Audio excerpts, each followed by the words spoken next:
व्यक्ति सीधा साधा कभी नशा पान नहीं करता, वो कैसे गिर जाएगा हम लोगों को यकीन नहीं हुआ। लेकिन क्योंकि रात्रि का माध्यम से किसी के घर नहीं जा सकते थे। सरपंच का नाम अभिषेक पाटिला था और महज 22 वर्ष उम्र थी और 22 वर्ष की उम्र में यहाँ के सरपंच बन गए थे और गांव को एक आदर्श ग्राम बनाने का सपना था कि गांव में वो सभी सुविधाएं मिले जहां बाकी शहरों में मिलती है। जो भी हो, न्याय हो, किसी अच्छे व्यक्ति के साथ न्याय हो। आप लोगों के माध्यम से पुलिस प्रशासन को मैं जांच की मांग करता हूं ताकि एक अच्छे व्यक्ति के साथ न्याय हो और जो लोग गलत किए हैं कड़ी से कड़ी सजा हो। लोग कभी सोचे नहीं थे। मेरा छोटा भाई था, उसके पास बहुत दिमाग था, बहुत अपना गांव को बहुत सारे सपना देखे, गांव के लिए, दोनों गांव के लिए बहुत सारा सपना देखे थे। लेकिन आज हम सब विवश हो गए हैं।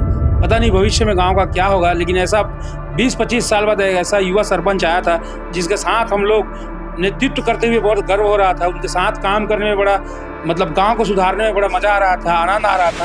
राजनांदगांव जिले के अंतर्गत ग्राम पंचायत ककरेल से कल एक दुखद और हृदयविदारक घटना सामने आई है। यहाँ के सरपंच की मौत 4 मंजिला इमारत से गिरने से हो गई है। सरपंच का नाम अभिषेक पाटिला था और महज 22 वर्ष उम्र थी और 22 वर्ष की उम्र में यहाँ के सरपंच बन गए थे और गांव को एक आदर्श ग्राम बनाने का सपना था कि गांव में वो सभी सुविधाएं मिले जहां बाकी शहरों में मिलती है, यहाँ के लोगों को मिलती है। तो हम उनके घर यहाँ मौजूद है और बताया जा रहा है कि ये घटना राजनांदगांव के कॉलिन भाटा क्षेत्र के अंतर्गत हाउसिंग बोर्ड कॉलोनी में ये घटना हुआ। हाउसिंग बोर्ड में घर से 4 मंजिला इमारत से वो नीचे गिर पड़े थे और ये इसको लेकर समाज वाले चाहते हैं कि अभिषेक को न्याय मिले। अगर ये किसी प्रकार की रंजिश है या ये महज अगर हादसा भी है तो हाउसिंग बोर्ड के ऊपर कहीं ना कहीं कार्रवाई जरूरी है। हमारे साथ गांव के लोग मौजूद है, परिवार के लोग मौजूद है। चूंकि अभिषेक जो है काफी युवा था, युवा अवस्था में उसकी मौत हुई तो गांव वाले को रो रो कर बुरा हाल हो गया है और यहाँ कल उनका अंतिम संस्कार किया था और काफी नेता पक्ष को हो या विपक्ष के नेता यहाँ मौजूद थे, परिवार के लोग मौजूद है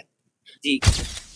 इस घटना के बाद गांव में काफी मातम का माहौल है। सभी ग्रामवासियों की आंखों में आंसू देख सकते हैं क्योंकि गांव में काफी सक्रिय रूप से अभिषेक रहता था और उसके साथ ही हमारे साथ हैं उसके बड़े भाई के समान उसके हमारे साथ मौजूद है जो पंच भी है अभी। जी सर, क्या हुआ, कैसे आपको जानकारी मिली और क्या इस एंगल से? सर मेरा उस दिन मेरी बच्ची का बर्थडे था। दिन 17 तारीख 17/8/2025 का दिन था और मेरा जन्म भी था और मेरी बड़ी लड़की का भी जन्मदिन था। मैं शाम को 6:30-7 बजे अभिषेक पाटिला के साथ था मेडिकल में और मेरा चर्चा भी हुआ अभिषेक पाटिला से। तो बोले मैं पिताजी के लिए खाना लेके जाऊंगा। मेरे को बताया कि मेरा बर्थडे है, आपको आना है। मैं बोला भी तो बोले पिताजी के लिए खाना लेके जाऊंगा, मेरे को ऐसा बताए हैं। और अपन 9 बजे रात्रि को उसके बड़े भाई रवित पाटिला के साथ अपने घर में केक काटे बच्चे का और हम लोग सोमनी गए हुए थे कुछ सामान लेने। केक काटने के बाद सामान लेने गए थे और वैसे ही फोन आया। अब फोन किसका आया पता नहीं, उसके बड़े भाई ने मेरे को बताया कि छोटू को फोन लगाओ और जैसे छोटू को फोन लगाया कोई जवाब नहीं आया अभिषेक पाटिला का। तो हम लोग बोले कि सीधा राजनांदगांव मेडिकल कॉलेज आ जाओ। भैया बताए मेरे को कि 4था मंजिल से गिर गए हैं करके। हम लोग सीधा मेडिकल कॉलेज पहुंचे।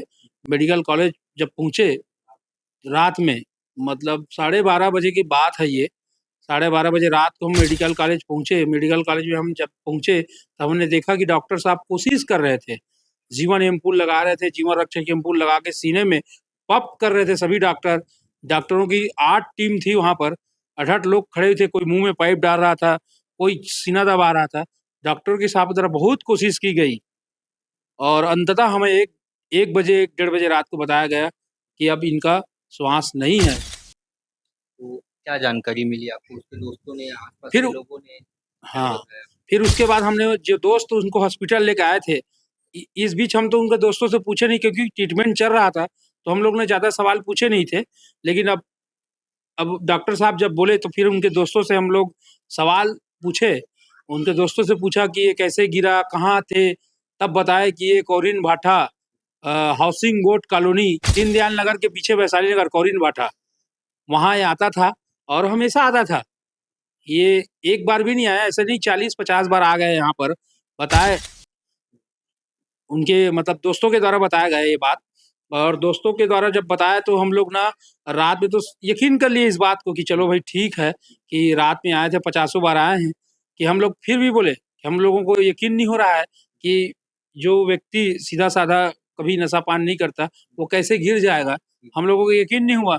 लेकिन क्योंकि रात्रि का माध्यम से किसी के घर नहीं जा सकते थे, किसी भी हाउसिंग बोर्ड कॉलोनी में कैसे घुस सकते थे, हम लोग रात में नहीं गए। हम लोग उनके दोस्तों को बताया कि हम लोग सुबह आएंगे आपके हाउसिंग बोर्ड कॉलोनी में जगह निरीक्षण करने, क्योंकि हमको यकीन नहीं था कि लड़का एकदम साफ पाक था, बढ़िया मेहनती था। तो हम लोग सुबह गए निरीक्षण करने उस जगह को देखने, हमारे गांव के 25-50 लोगों के साथ हम लोग जगह में पहुंचे तो देखे कि हाउसिंग बोर्ड कॉलोनी का 4था फ्लोर था। 4थे फ्लोर में पहुंचने के बाद सुरक्षा का कोई इंतजाम नहीं, 1.5 फीट का मात्र घेरा है, 5 बाई 5 का ऐसा गेप जिसमें कोई भी अप्रिय घटना घट सकती थी, ऐसा गेप बना के रखे हैं। मैं शासन प्रशासन से निवेदन करता हूं कि ऐसी हाउसिंग बोर्ड कॉलोनी को बनाने में और बनते समय सुरक्षा का पूरा इंतजाम करें ताकि भविष्य में ऐसी घटना न घटे। और जांच का विषय है, मैं अभी भी बोल रहा हूं कि जांच का विषय है, क्योंकि ये 1.5 फीट गहरा होने के बाद, टंकी के बाद, ना फ्रैक्चर ना हड्डी टूटने के बाद ऐसा कैसे हो गया, न सर में ब्लड। अब मेरे अंदाजा के हिसाब से 40 फीट ना होगा, 45 फीट भी हो सकता है वो हाइट। जहां मैं देखने गया था, मैं एक्चुअली नाप आपको नहीं बता सकता, लेकिन 40 से 45 फीट की हाइट होगी 4थे फ्लोर से ग्राउंड फ्लोर की दूरी। वहां से गिरने के बाद ब्लड नहीं बहा, सर से सर फटा नहीं है, न कहीं क्रैक व्रेक पैर में। चप्पल कहा था? मोबाइल और चप्पल उसके दोस्त बताए कि मोबाइल वही था। तो मैं एक शक के घेरे में आता है कि मोबाइल नहीं गिरा, चप्पल एक नीचे था जहाँ गिरा हुआ, एक चप्पल अन साइड जहाँ सिंटेक्स लगा हुआ है वो कॉलोनी का, वहां पर था। तो हम लोग ये सब शक के घेरे में जाता है कि कुछ ना कुछ तो वहाँ गलत हुआ है। और मैं आपके चैनल के माध्यम से प्रशासन को बताना चाहूंगा कि जो भी हो, न्याय हो, किसी अच्छे व्यक्ति के साथ न्याय हो। आप लोगों के माध्यम से पुलिस प्रशासन को मैं जांच की मांग करता हूं ताकि एक अच्छे व्यक्ति के साथ न्याय हो, और जो लोग गलत किए हैं अच्छे व्यक्ति के साथ उनको कड़ी से कड़ी सजा हो, ऐसी आपके चैनल के माध्यम से मैं प्रशासन को मांग करता हूँ।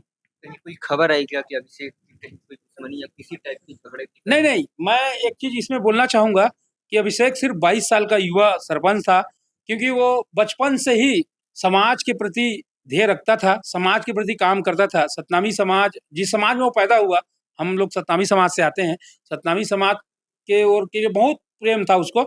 और प्लस और जिस परिवार से आता है वो परिवार समाज के मतलब नेतृत्व करते हैं इनके परिवार वाले, तो वो समाज से लगाव था, लेकिन साथ साथ उनको गांव के प्रति बड़ा प्रेम था।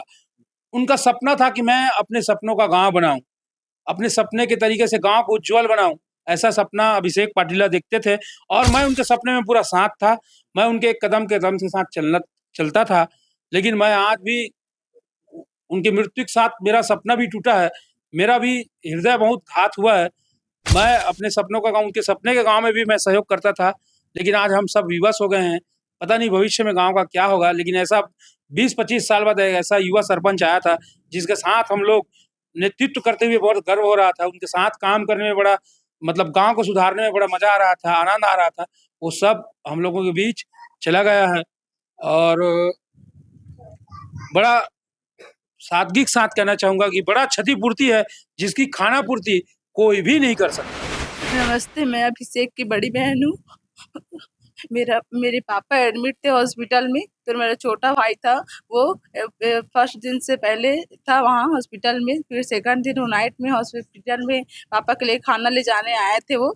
उसके बाद वो किसी से बात कर रहे थे, मैं सुनी हूँ, बहन जल्दी तू रोटी सब्जी डाल दे करके बोला था मेरे को। मैं डाल रही थी, कुछ भूल गई थी, उसको लाने के लिए गई और जब आई ना थैला में डाल रही थी उसको सामान को, तो वो बोल रहा था कोई बोल रहा था, पता नहीं वो कौन है, लेकिन वो बार बार बुला रहा था जल्दी आना बे, जल्दी आना बे, ऐसे करके बोल रहा था। मैं सुनी हूँ और वो बोल रहा था ठीक है ना, मैं कपड़ा पहन रहा हूँ, जल्दी से बस निकलने वाला हूँ, मैं आ ही रहा हूँ, थोड़ा देर में पापा से मिलूंगा फिर आऊंगा, तो ये बता मेरे को मैं ऊपर सोऊंगा कि नीचे सोऊंगा, मैं बता ना बे, ऐसे करके वो बोला। फिर मैं चली गई घर, वहाँ अंदर चली गई, ये उसका रूम है, ये यहाँ सोता था, तो मैं अंदर चली गई। उसके बाद मेरे जो बड़े भैया थे वो कुछ गांव में कुछ झगड़े वगड़े हो रहे थे, पता नहीं कौन कौन हो रहे थे, वो थाना गए, चले गए 5 लोग भैया लोग के साथ। तो मैं यहाँ पे दरवाजा को बंद करके सो गई थी, मतलब सोई नहीं थी, अंदर में थी, बंद कर दे रही थी। लेकिन मेरे मन में बहुत डर लग रहा था कि क्या होने वाला है सुबह, मेरे आँख क्यों नहीं लग रहा है, नींद क्यों नहीं आ रही है, कितने बजे आएँगे करके मैं मोबाइल को पकड़ के सोई थी। जब कॉल आएँगे तो मैं उठाऊँगी दरवाज़ा खोलने के लिए। जब आता था अभिषेक छोटू तो कॉल करके बोलता था, "खोलना बहन दरवाज़ा, मैं आ गया हूँ" करके, तो मैं खोलने आती थी। तो उसका तो मुझे पता था कि वो हॉस्पिटल गया है करके, लेकिन मैं रात भर मैं बड़े भैया का देख रही थी कि कैसे नहीं आ रहे करके। मैं रात को 11:30 बजे उठ के देखी, फिर भी नहीं आए थे, गाड़ी भी नहीं खड़ा हुआ था। यहाँ नहीं रखते हैं, लेकिन वहाँ वो ट्रैक्टर रखने के लिए जगह बना है, उधर रखते थे गाड़ी, वहाँ भी नहीं दिखा मेरे को। मैं गेट खोल के देखी तो वहाँ नहीं था गाड़ी। फिर मैं बंद करके सो गई और मेरे मोबाइल में ऐन वक़्त में रिचार्ज नहीं था, तो मैं कॉल नहीं कर पाई। और रात को मैं किसके घर पे जाती, सब सो रहे थे। और बारिश-वारिश हो रहा था। तो मेरे को लगा कि अगर थाना वाला बात है तो कुछ टाइम में आ जाएँगे करके। फिर से मेरा नींद नहीं लगा। मेरी माँ हॉस्पिटल में गई थी पापा के पास, हरारत टाइप में थी, तो वो आँख लग गया था उनका।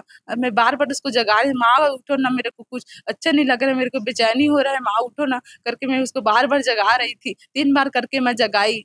मैं मोबाइल को देख रही थी। मन में आभास। हाँ, मन में पूरा आभास था मेरा।